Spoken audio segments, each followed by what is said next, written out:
Y seguimos con más noticias en primera página. El director ejecutivo de Fedesarrollo, Luis Fernando Mejía, advirtió este jueves que la reforma tributaria 2.0, que actualmente hace su tránsito en el Congreso, es absolutamente inconveniente. Medidas muy inconvenientes en la ley de financiamiento que ha planteado el Gobierno Nacional. La primera, esta idea de incorporar un espacio de gasto para inversiones verdes del 0,3% del Producto Interno Bruto. Dado el compromiso que ha mostrado el propio gobierno y el ministro de Hacienda en el cumplimiento de la regla fiscal, esto implicaría un incumplimiento de la regla, una modificación, una flexibilización que no sería bien leída por los mercados locales e internacionales. El segundo componente tiene que ver con el impuesto al patrimonio de las empresas. No hay ningún país en el mundo que tenga un impuesto al patrimonio de las empresas. ¿Por qué? Porque esos impuestos distorsionan las decisiones de ahorro e inversión y pueden generar una caída de la actividad económica. Y finalmente, una medida también muy perjudicial, que es triplicar el impuesto al carbono. Creemos que hay que fortalecer esas medidas de desarrollo sostenible, pero triplicarlo pues pone en riesgo la operación de muchas empresas que todavía continúan demandando insumos relacionados con el carbono. Doctor Luis Fernando, con respecto al recorte presupuestal, ya por ejemplo en el caso del ICETEX ya se están viendo como esos problemas en el caso de entregar el apoyo a los jóvenes, pero me imagino también que va a haber recortes en subsidios, o sea, definitivamente va a golpear muchísimo la parte social. Pero mira, el problema más allá del recorte es que no hay que olvidar que infortunadamente el gobierno no ha tenido una capacidad de ejecutar el presupuesto. Cuando usted mira las cifras de ejecución, por ejemplo, el presupuesto de inversión está 4 o 5 puntos por debajo del promedio histórico de los últimos 5 años.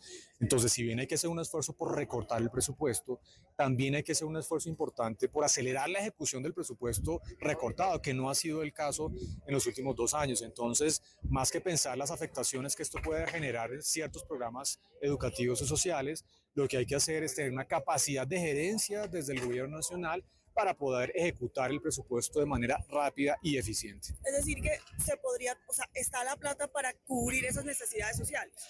Pues por supuesto, no digo que sea absolutamente fácil, va a ser doloroso el recorte y es absolutamente necesario, pero por otro lado también hay que mejorar la capacidad de ejecución, priorizando obviamente la inversión social, la inversión productiva para continuar impulsando la actividad económica desde el gasto del gobierno nacional. Al respecto, la coordinadora ponente de la reforma tributaria 2.0, Olga Lucía Velázquez, dijo lo siguiente. Y en general hay diferentes voces, hay algunos que dicen nos parece muy bien el beneficio para los hoteleros, nos parece muy bien que se reactive estos sectores, nos parece muy bien la disminución para las empresas en frente al tema de la renta, pero no nos gusta que acaben con el régimen simple. Sin embargo, yo creo que hay una discusión porque también se ha mal utilizado el régimen simple y eso así como ha servido para formalización, también ha servido para que hayan personas que no paguen lo que les corresponde pagar. Entonces, yo creo que hay mecanismos más eficientes que el régimen simple. También hay una gran discusión sobre si es el momento o no para hablar de esos impuestos al carbón, para mirar si se le quita esos incentivos a los carros híbridos. Y bueno, ahí viene la discusión. Otros han dicho que no es el momento de hacer una ley de financiamiento, que esperemos y el otro año. Sin embargo, yo creo que sí es importante, por lo menos, es decir, si los demás artículos no nos ponemos de acuerdo, por lo menos adelantar la regla fiscal, que eso nos daría cerca de 6 billones de pesos, hablar de los impuestos a los juegos de suerte y azar online, que eso generaría entre 2,5 3 billones de pesos, y también las deducciones, generar esa amnistía que se necesita frente al tema de deudas morosas, pago de sanciones, etcétera, para que podamos todos normalizar nuestras finanzas y nuestra relación con la DIAN, ¿no? No hay que deberle al Estado, entonces no hay que deberle al Estado porque es muy costoso deberle al Estado, así que también que hayan unos beneficios para ponernos todos al día.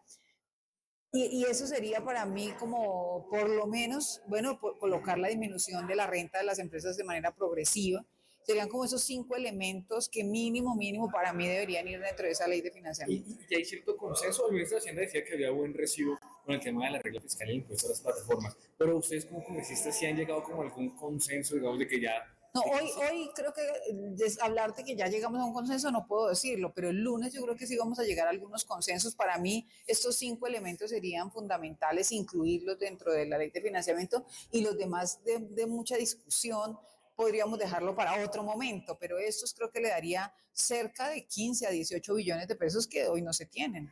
Y el gobierno ya está, o sea, usted tiene claro que el cronograma está ajustadito y nos toca llamar a extras. ¿Lo tiene claro el ministro y el gobierno? Sí, claro, no, es que el cronograma no da para más.